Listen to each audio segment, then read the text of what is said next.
लड़की ने लिखा है साफ साफ तौर पे कि दीदी हमको बोलता है अपने प्राइवेट पार्ट को कि लिक करो, सक करो, ये अननेचुरल सेक्स में आता है। लेकिन एक जज ऐसे ही काम कर देता है, अपनी पत्नी को ही मारने का आरोप लगता है, तो ये कहाँ तक सही है बताइए? ये बिल्कुल भी सही नहीं है। ये आरोप उन पे लग रहा है, सिद्ध नहीं हुआ है, लेकिन हाँ उनके खिलाफ इस बात को प्रूफ करने के लिए 1 साल पहले प्रतीक की शादी चांदनी चंद्रा जी से हुई थी, जो कि कोहिरी समाज से बिलोंग करती हैं, और वो 4 बहनें 1 भाई है। ठीक, बहन की शादी 11 मई 2022 को हुई और 17 अगस्त 2023 को उसकी मृत्यु हो जाती है पारस हॉस्पिटल में। हमारे बिहार में ना लड़कियों को वो समाज के ठेकेदारों के तले दबा दिया जाता है।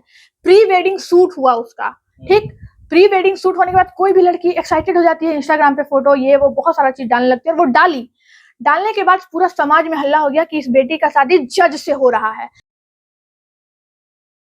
बहुत बहुत शुक्रिया आप सभी का जो इस मुद्दे को पब्लिक में रख रहे हैं, सोसाइटी में रख रहे हैं। कुछ लोग तो ऐसे हैं जो जज के नाम पे इस न्यूज को बना नहीं रहे हैं, लेकिन ये यूट्यूब चैनल जितने भी हैं, सबसे पहले मैं उनको तहे दिल से शुक्रिया कहूंगी, वो इसलिए कि आप निष्पक्षता जो होता है ना पत्रकारिता में, वो दिखा रहे हो। ये बहुत मायने रखता है मेरे लिए। और जो ये केस है, जैसा आप देख रहे हैं कि एक जज के ऊपर आरोप लग रहा है अपनी बीवी को मारने का, डाउरी डेथ जी, ठीक है, जिसपे एलिगेशन लग रहा है कि 304B के तहत उस पे जो चार्जेस फ्रेम हुए हैं वो 304B के तहत हुए हैं। लेकिन जिस तरीके से मैं इस केस को देख रही हूँ, इसमें सिर्फ 304B ही नहीं, बहुत सारे जो है चार्जेस फ्रेम होने हैं। जैसे कि उन पे एलिगेशन लग रहा है, वो जो जज है उनका नाम प्रतीक है, और वो भी जुडिशियल मजिस्ट्रेट 1st क्लास है। कहाँ पे है वो? पटना सिटी के डिस्ट्रिक्ट कोर्ट में है, और उनका जो पोस्टिंग है वो 2020 5 जनवरी को हुआ है, और उनका रिटायरमेंट जो है वो होने वाला है 2051 में। जज के नाम पर बहुत लोग डर रहे हैं कि जज है। नहीं, डरने की बात नहीं है। मेरा सवाल सुनिए। हाँ, बहुत लोग डर रहे हैं, उसके बाद मतलब कोई नहीं सामने आ रहा है, और आप बिल डरे हुए सामने आए, क्या? देखिए, रीजन ये है, मैं बिना डरे इसलिए सामने आ रही हूँ क्योंकि कानून सबके लिए बराबर है जी, ठीक, राइट टू इक्वालिटी हर किसी के पास है। और मैं आपको बता दूं, nobody above the law under constitution 1950, ठीक है। लेकिन जो पढ़े लिखे इंसान है, जो पढ़े लिखे एडवोकेट है, वो क्यों नहीं डर रहे हैं? मुझे आप ये बताइए। अच्छा, ये एक सवाल और मेरा भी रहेगा। हाँ, एक जज जो है कि इंसाफ देते हैं सभी को जो गुनहगार होते हैं, लेकिन एक जज ऐसे ही काम कर देता है, अपनी पत्नी को ही मारने का आरोप लगता है, तो ये कहाँ तक सही है बताइए? ये बिल्कुल भी सही नहीं है। ये आरोप उन पे लग रहा है, सिद्ध नहीं हुआ है, लेकिन हाँ उनके खिलाफ इस बात को प्रूफ करने के लिए सारे सबूत लड़की के परिवार वाले के पास है। जब लड़की एम्बुलेंस में गई पारस हॉस्पिटल यूनिवर्सल से, तो परिवार वाले जितने हैं उनके पास सारे एविडेंस है, उन्होंने वीडियो बनाया है बकायदा। हाँ, और उस लड़की का चैट है, क्योंकि सबसे बड़ा व्हाट्सएप हैक हो गया, फोन हैक हो गया। अगर ये एलिगेशन लग रहा है तो जांच का विषय है। बिल्कुल। आप कुछ भी बोल देंगे, ये कहते हैं ना कानून वक्तम से नहीं लिखतम से चलता है, तो जो लिखा पढ़िए उस पर चलिए। अगर आप गलत नहीं हो तो अपने आप को डिफेंड करो, आपको राइट है डिफेंड करने का। दर्शक जो नहीं जानते हैं कैसे क्या मामला हुआ था, थोड़ा सा ये बताइए। देखिए, जो दर्शक नहीं जानते थे, मैं उनको बता दूं, 1 साल पहले प्रतीक की शादी चांदनी चंद्रा जी से हुई थी, जो कि कोहिरी समाज से बिलोंग करती हैं, और वो 4 बहनें 1 भाई है। ठीक, बहन की शादी 11 मई 2022 को हुई और 17 अगस्त 2023 को उसकी मृत्यु हो जाती है पारस हॉस्पिटल में। कैसे मृत्यु होता है? मृत्यु होने का कारण जहां तक डॉक्टर बता रहे हैं, वो पेट की आंत फट गई है, वो और उसका जो लीवर है, सॉरी नहीं, अंदर टीबी का कुछ लक्षण बताया जा रहा है। लेकिन वो आया कैसे? उसका इलाज नहीं होने से। और वो बीमारी जो हुई है वो शादी के बाद हुई है। लड़की रोते गिड़गिड़ाते रही, लेकिन उसके परिवार वाले नहीं दिखाए। प्लस पॉइंट, लड़की 4 बजे सुबह से रो रही थी, गिड़गिड़ा रही थी अपने सास ससुर का पैर पकड़ पकड़ के। अंत में माँ ने बोला, सासू माँ ने उसकी बोला कि लड़की यहाँ नहीं मरनी चाहिए घर पे, नहीं तो हम फंस जाएंगे। और माँ बेटे में तू मैं होने लगी, क्योंकि हॉस्पिटल लेके जा नहीं रहा था। अंत में हॉस्पिटल, नजदीकी हॉस्पिटल यूनिवर्सल में, जो कि लड़के के पिता का के फ्रेंड का हॉस्पिटल है, उसमें भर्ती कराया गया। और उसमें पता चला, जो सीनियर डॉक्टर है वो बोले कि कुछ नहीं है, बीपी लो है इसलिए। अगर बीपी लो होगा तो हम आईसीयू में भर्ती करेंगे? सवाल आम नहीं। जनता जानती है, लेकिन लड़की आईसीयू में थी।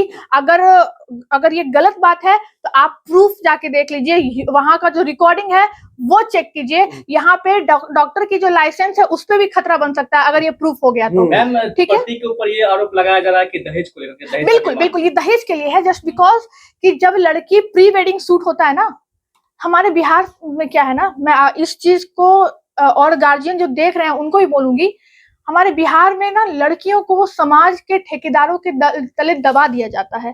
प्री वेडिंग शूट हुआ उसका, ठीक, प्री वेडिंग शूट होने के बाद कोई भी लड़की एक्साइटेड हो जाती है, इंस्टाग्राम पे फोटो ये वो बहुत सारा चीज डालने लगती है, और वो डालने के बाद पूरा समाज में हल्ला हो गया कि इस बेटी का शादी जज से हो रहा है, और जज एक बहुत बड़ा पद है। बिल्कुल। तो जज से जब शादी होने का बात हुआ तो समाज में भी फैल गया कि हाँ जज है भाई, ये है वो है। उसके बाद जब एंगेजमेंट होता है, लड़के का डिमांड बढ़ जाता है और परिवार मजबूरी में आकर एमजी एक्टर लोन पे प्रोवाइड करता है, क्योंकि अब उसको अपनी इज्जत से कोई बचाना था। लेकिन घर वाले ने लड़की को डांटा भी, किस लिए?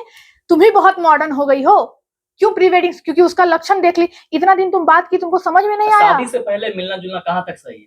नहीं नहीं नहीं, अब देखिए हमारा समाज बदल रहा है। अगर हम आज देखिए, वो ये जो शादी है वो पूरा अरेंज मैरिज है। अभी आप आंकड़े उठा के देख लीजिए, आज का अरेंज मैरिज सक्सेसफुल नहीं हो रहा है, क्योंकि ये सही इसलिए है, मैं बोलती हूँ अब शादी के पहले लड़के लड़कियों को मिलना बहुत जरूरी है, क्योंकि जमाना बदल गया है, एक दूसरे को जानना बहुत जरूरी है। अगर हम नहीं जानेंगे तो एक बेटी, जैसे आज यहाँ बलि चढ़ी, आपको याद होगा रांची की एक बेटी 12 दिन के बाद ही बलि चढ़ गई थी दहेज के लिए। और ये लड़की एक जज जो मजिस्ट्रेट है, जिसको हम भगवान कहते हैं, देखिए एक मजिस्ट्रेट है, उस पर इतना बड़ा एलिगेशन लगाना कोई आम बात नहीं है। कोई परिवार क्यों ही लगाएगा? कुछ न्यूज वाले मुझे कॉल करके बोल रहे हैं वो फ्रॉड है। एक बात बताइए, किसी की बेटी चली गई वो फ्रॉड है? वो फ्रॉड कर सकता है? लगातार दहेज मांगा जा रहा था। एग्जैक्टली, उसका सारा प्रूफ है। इवन अननेचुरल सेक्स की बातें भी हो रही हैं, जो कि मैंने खुद चैट पढ़ा है। लड़की ने लिखा है साफ साफ तौर पे कि दीदी हमको बोलता है अपने प्राइवेट पार्ट को कि लिक करो, सक करो, ये अननेचुरल सेक्स में आता है, और विदाउट हिज कंसेंट। एक कपल में ये सारी चीजें होती है आज के जनरेशन में, लेकिन विदाउट कंसेंट और इस तरीके की जघन्य अपराध करने के लिए किसने आपको बोला? एक पति है, इसका मतलब ये नहीं कि आप कुछ भी करोगे। साथ में लड़की 25 केजी की हो गई थी, जब शादी हुआ था तो लड़की 55 केजी की थी, और मरने के समय 25 केजी की हो गई थी। ये सारा सबूत घर वालों के पास है। अभी एक मैंने दैनिक भास्कर पे पढ़ा है, उसमें वो लिख रहे हैं कि लड़की के परिवार वाले आरोप लगा रहे हैं, जबकि मैं बता दूं, घर लड़की जो है, लड़की ही नहीं, लड़की का जितना 4 भाई बहन है, 5, अब वो 4 हो गए। आप पता कर लीजिए, वो चारों भाई बहन में से अभी तक किसी ने भी हॉस्पिटल का मुंह नहीं देखा, क्योंकि चारों भाई बहन स्वस्थ हैं, इसीलिए अभी तक उसको उसका ब्लड ग्रुप भी नहीं पता था। स्वस्थ है। मैं बताऊं, मुझे भी अपना ब्लड ग्रुप तब पता चला जब मेरे स्कूल में देना था, बी पॉजिटिव। उससे पहले मैं भी कभी डॉक्टर हॉस्पिटल, भगवान का शुक्र मनाती हूँ, कभी मुझे भी जरूरत नहीं पड़ी।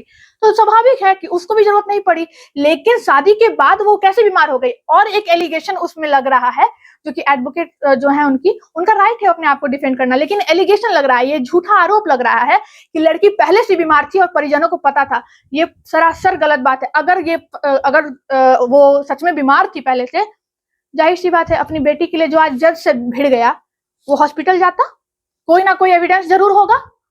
लड़की के अगर वो पेट से पीड़ित थी, पेट की बीमारी से पीड़ित थी, तो ससुराल वाले के पास भी अगर वो दिखाए होंगे, क्योंकि शादी तो हो गई है भैया, तो दिखाए होंगे ना डॉक्टर के पास। बिल्कुल। तो उसका तो एविडेंस होगा, आप उसका रिपोर्ट दिखाइए कि लड़की को कोई बीमारी थी। और जो वो मेडिवर्सल जो हॉस्पिटल है, यूनिवर्सल हॉस्पिटल के जो चिकित्सक हैं, वो बोल रहे हैं कि लड़की को पेट से बीमार थी। तो आपने लड़की के परिवार वाले को ये क्यों बोला कि सिर्फ ब्लड प्रेशर हाई हुआ है या लो हुआ है? क्यों बोला? और अभी आप बोल रहे हैं कि वो बीमार है। वो अपने जाल में खुद फंस रहे हैं। एक तरफ बोलते हैं कि लड़की, परिवार वालों से, कि लड़की को बस ब्लड प्रेशर लो हो गया है, लेकिन लड़की आईसीयू में पाई गई। दूसरी तरफ वो खुद ये बयान दे रहे हैं कि लड़की पीड़ित थी, उसके पेट में बीमारी था। तो आप बताइए, आप दोनों बात तो आप ही बोल रहे हैं, आप खुद पलट रहे हैं, आप खुद फंस रहे हैं। और वो जज साहब को मैं बोलना चाहूंगी कि मेरा कोई आपसे जाति दुश्मनी नहीं है, लेकिन आपने गलत किया है और एक बहन, एक बेटी को आपने दहेज के लिए शर्मसार कर दिया। एक बात बताइए, आप देख रहे होंगे इस न्यूज को, जुडिशियरी के लिए हम स्टूडेंट्स बहुत मेहनत करके पढ़ाई करते हैं। एक सपना होता है हम लॉ स्टूडेंट का जज बनने का, या तो पढ़कर सिविल कोर्ट में जज बन गए, या तो लिटिगेशन में जाकर प्रैक्टिस के द्वारा हाई कोर्ट में जस्टिस बन गए। ठीक, लेकिन इतना बड़ा आपको पद मिलने के बाद, पोजीशन मिलने के बाद इसका मिसयूज क्यों? उस चैट में साफ साफ लिखा हुआ है, दीदी ये अपने पावर का मिसयूज करते हुए कहता है कि मेरे पास पावर है, पैसा है, तुम्हारे भाई को हम यूं ही फंसवा देंगे। जो लड़की मर गई उसका रिकॉर्डिंग है, उस रिकॉर्डिंग में मैंने सुना है रोते हुए वो बात कर रही है। वो एविडेंस कहां तक गलत है? एविडेंस सारे उसके खिलाफ हैं। एक बात बता देते हैं, और आपको जज साहब, सत्य परेशान हो सकता है लेकिन पराजित नहीं। आपको हारना तो है, आज हारो या कल हारो। जज का कहना है कि कोई मेरा कुछ नहीं उखाड़ सकता। देखिए, जो लॉ नहीं जानते हैं उनको ये सिखाए। मैं लॉ जानती हूँ, मैं कानून जानती हूँ, मैं बता रही हूँ, एक भी एलिगेशन अगर जस्टिस के ऊपर लगता है या जज के ऊपर लगता है तो बहुत सारी कमेटी उस पर बैठ जाती है। और जब बार बार मीडिया का प्रेशर पड़ेगा ना, तो अगर उसको डर नहीं था तो वो क्यों सर अपना मोबाइल से तुरंत, परसों जब उसका न्यूज चला है जनमंच पे, उसके बाद जो मोबाइल हैक था लड़की का, सारा हैकिंग हट गया, सारी जगह से लॉग आउट कर दिया गया। क्यों? मेरे पास भी एप्पल का ही लैपटॉप है। उसमें जब मुझे पहले समझ में नहीं आया कि एप्पल हैंग हो सकता है, कांट बिलीव, लेकिन फिर समझ में आया कि अच्छा क्या हुआ है। जैसे कि मेरा ना सारा कुछ कनेक्ट है एक दूसरे से। मेरा एप्पल का वॉच है, ठीक है, मैं आपको बताती हूँ क्या है टेक्निकल चीज जो मुझे पता नहीं थी, लेकिन मैंने फिर दिमाग लगाया कि ओ ऐसा हुआ होगा, और फिर उन लोगों ने भी बताया तो मैच किया मेरे बातों से। जहां तक मुझे मेरा अंदाजा है, एप्पल का वॉच, एप्पल का फोन, एप्पल का लैपटॉप, तो ये सारा कुछ मेरा एक दूसरे से कनेक्टेड है। अगर आप मेरा फोन कहीं, और ईयरपॉड्स वहां पे जो रखा है ईयरपॉड्स, एक मिनट देखिए, मैं सॉफ्ट नहीं कर रही, मैं एक बात को बता रही हूँ, ये मेरा चारों चीज जो है ना एक दूसरे से कनेक्टेड है। अगर आप इसको कहीं भी मेरे फोन को लेके जाओगे, मैं अपने लैपटॉप से इसको बंद कर सकती हूँ, और यदि मेरा लैपटॉप कहीं गया तो अपने लैपटॉप को मैं इस फोन से बंद कर सकती हूँ, क्योंकि चारों इंटरकनेक्टेड है। जब मैं आप अभी मेरा बैटरी ये डिस्चार्ज है, क्योंकि बहुत चार्ज करना पड़ता है, इसलिए मैं चार्ज नहीं किया है। तो अगर मेरे पास फोन आएगा ना, तो मेरा अगर लैपटॉप ऑन है तो रिंग वहां भी करेगा, यहाँ भी करेगा और यहाँ भी करेगा। और जब मैं फोन उठाना चाहूंगी लैपटॉप में, वहां भी आपकी बातों को उठा के, यहाँ से उठा ना, मैं सारी बातों को सुन सकती हूँ उस लैपटॉप से। और यही चीज जहां तक मेरा अंदाजा है, जैसा उन लोगों ने बताया तब सुन रहे थे। हाँ, व्हाट्सएप हैक करना बहुत इजी है, ये हर किसी को पता है, इसीलिए मैं फोन भी किसी को अपना नहीं देती। आप बस 2 सेकंड के लिए अपना फोन अगर कोई देना चाहे तो आप दे के दिखाइए, मैं भी दिखाती हूँ कैसे हैक होता है। मेरे पास ऐप है ना, वो ऐप से पहले हैक किया और परिवार की सारी बातों को वो सुनता था। आप बताइए, एक पति भी, एक बाप भी आपके आर्टिकल 21 को वायलेट नहीं कर सकता। और आपको बता दूं कि राइट टू प्राइवेसी हमारा फंडामेंटल राइट है, सुप्रीम कोर्ट ने ये बताया, बिल्कुल ठीक है। तो वो तो पहले इसको अब ये वायलेट किया, और उसने ये बोला, लड़की के रिकॉर्डिंग में एक आवाज है, लास्ट जब लड़की हॉस्पिटल में भर्ती हुई है उसकी 1 दिन पहले की, लड़की बोल रही है, माँ हमको नहीं, भाई से बात हुई है कि हमको डॉक्टर, मेरा पेट बहुत दर्द कर रहा है। तो भाई बोलता है कि ठीक है, हम डॉक्टर की टीम लेकर पहुंच रहे हैं। तो पीछे से आवाज आ रही है, मैंने रिकॉर्डिंग सुना है, पीछे से आवाज आ रही है, अगर कोई भी आया तो गेट नहीं खुलेगा, ये बोलने वाला प्रतीक है, प्रतीक की आवाज है वो बोला है। और उसके बाद फोन कट हो गया है। और फिर जब लड़की के माँ ने उसको कॉल किया तो बोला कि लैटरिन हुआ है, थोड़ा बहुत पेट खराब है, और उसको दवा देके हम सुला दिए हैं। तो उसकी माँ निश्चिंत होके उसको कॉल ही करना बंद कर दी कि परेशान हो जाएगी, रहने दो। बाद में बार बार कॉल की तो स्विच ऑफ आया, तो प्रतीक पे कॉल गया। कॉल करते ही वो बोलता है कि वो यही बात बोला। फिर उसके ससुर के पास कॉल गया, तब जाके ये उसका भाई जब पुलिस की धमकी देता है, अब बताइए पुलिस की धमकी पे वो कैसे डरा। जब वो बोल रहा है, वो बस दिखा रहा है कि हम डर नहीं रहे हैं, लेकिन मैं आपको बता दूं वो बहुत डरा हुआ है। अगर डर नहीं होता तो उसने सारे जगह से उस फोन के पासवर्ड, हर चीज को जो भी हैक किया हुआ था वो लॉग आउट क्यों किया? लॉग आउट हो गया जब रिसेंटली लॉग आउट हुआ है, जब जनमंच के चैनल पे ये न्यूज चला, जब उसने देखा उसके अगले दिन वो हुआ है सुबह सुबह। इट मीन्स कि परसों सुबह हुआ है, मैं परसों गई थी ना, हाँ परसों या उसके एक दिन पहले सारा लॉग आउट हुआ है अच्छा सुबह ये में। बताइए कि जज साहब पे FIR हो चुका है, बिल्कुल बिल्कुल। ये कब तक जेल जाएंगे?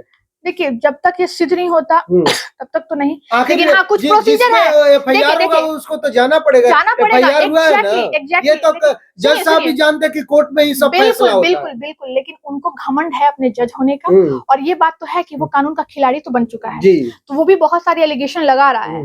लेकिन मैं एक बात बता दूं, अच्छा वकील अगर मिल गया इस केस को और अच्छे से ये केस ड्राफ्ट हो जाए, उस वकील का बचना नामुमकिन है, जस्ट बिकॉज कि लड़के परिवार वाले के पास हर प्रूफ है। आप बताइए ना, मेरा क्या ही दुश्मनी है उनसे। बिल्कुल बिल्कुल। देखिए कलयुग के अकॉर्डिंग अगर मैं सोचूं तो मैं क्या सोचती, अरे जज से मेरा पैरवी हो जाएगा, पॉइंट, बिल्कुल, क्योंकि मैं लॉ स्टूडेंट हूँ, मेरे तो पॉइंट होने के बाद पैरवी होने के बाद मेरा अच्छा हो जाता। लेकिन नहीं, मैं गलत का साथ कब तक दूंगी, भगवान है ना मेरा। जी। और मैं बता दूं, जितने भी जस्टिस है ना, मैं जब नेशनल सेमिनार लगा था हमारे बिहार में, मैंने हर जज को नोटिस किया था वो कैसे चल रहे हैं, क्या बोल रहे हैं, क्या करना चाह रहे हैं।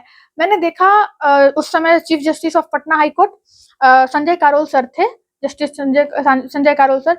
मैंने उनको देखा ना कि वो हर मिनट में ना वो भगवान को याद कर रहे थे, ऐसा मुझे लग रहा था, क्योंकि वो कुछ पढ़ रहे थे, मुझे लगा कि कुछ मंत्र पढ़ रहे हैं ऐसा कुछ। अच्छा, तो एक नहीं, ये एक चीज मैं बोलूंगी कि आप सोचिए कि एक जस्टिस भगवान को पहले अपने आगे रखता है, तो आप किस खेत की मूली हो, यानी आप भगवान से भी नहीं डरे, तब ना आपका ये हसल हो रहा है। अच्छा हमको ये जानना है, दर्शक ये जानना है, पब्लिक को ये जानना है कि आखिर जज साहब पे FIR हुआ तो आखिर वो गिरफ्तार क्यों, क्या पुलिस उनको गिरफ्तार नहीं कर पा रही है? बिल्कुल पुलिस बहुत डरी हुई है, क्योंकि जज को गिरफ्तार करना पुलिस के मतलब कितना ये है, आप खुद समझ रहे हो कितनी पुलिस क्यों, कानून तो सबके लिए, संविधान तो जज है, तो क्या हुआ, आई एक्सेप्टेड, लेकिन जज गलती करेगा तो नहीं जेल होगा, बिल्कुल होना चाहिए, और होगा भी होगा, बस थोड़ा सा इंतजार कीजिए। इसी चीज से मैं लड़ रही हूँ, क्योंकि मैं बहुत बड़ी चीज से लड़ रही हूँ, मैं आपको बता दूं, क्योंकि ये केस मेरा नहीं था। तो पुलिस प्रशासन का इसमें गलती है क्या, कुछ कहना चाहेंगे? पुलिस प्रशासन का क्या गलती है, वो बेचारे लोग क्या करेंगे। क्यों,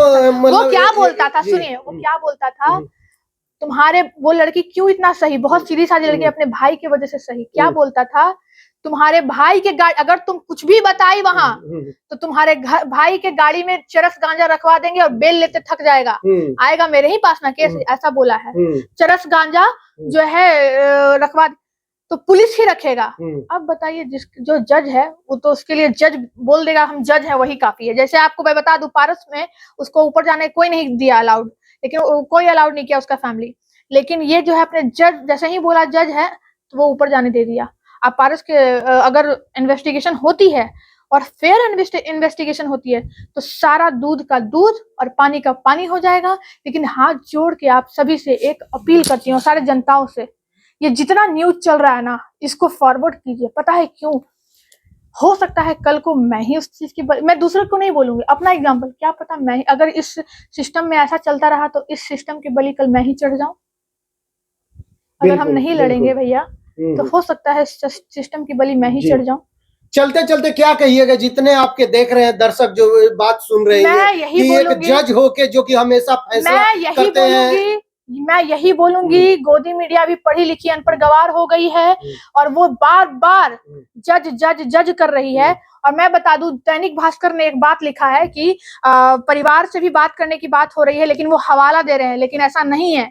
आप अभी जाके परिवार से मिलिए, परिवार अभी 12 बजे कल रात को सारे लोग हम लोग गए हैं, टाइम्स ऑफ अयोध्या वाले जितने भी थे, पूरा टीम 12 बजे रात को गया है, वो लोग अलाउ किए हैं अपने घर में। और ये दैनिक भास्कर वाले लिखे हैं लास्ट में कि ये हवाला दे रहे हैं बात करने का, लेकिन ये बात पूरी तरीके से झूठ है, बस वो जज का सपोर्ट कर रहे हैं। आप फेयर इन्वेस्टिगेशन कीजिए ना। आप न्यूज वाले न्यूज वाले के पास भी इतना तो है, भले आप यूट्यूबर हैं भैया, लेकिन यूट्यूबर के वजह से ही आज समाज में ना अवेयरनेस फैल रहा है। और यही आप जब दुनिया को दिखाओगे तो लोग सतर्क होंगे कि हम किसको वोट करें, क्योंकि ये कहीं ना नेताओं को, जो हम क्रिमिनल नेताओं को जो वोट करते हैं ना, उसका भी नतीजा है। चलिए बहुत बहुत धन्यवाद।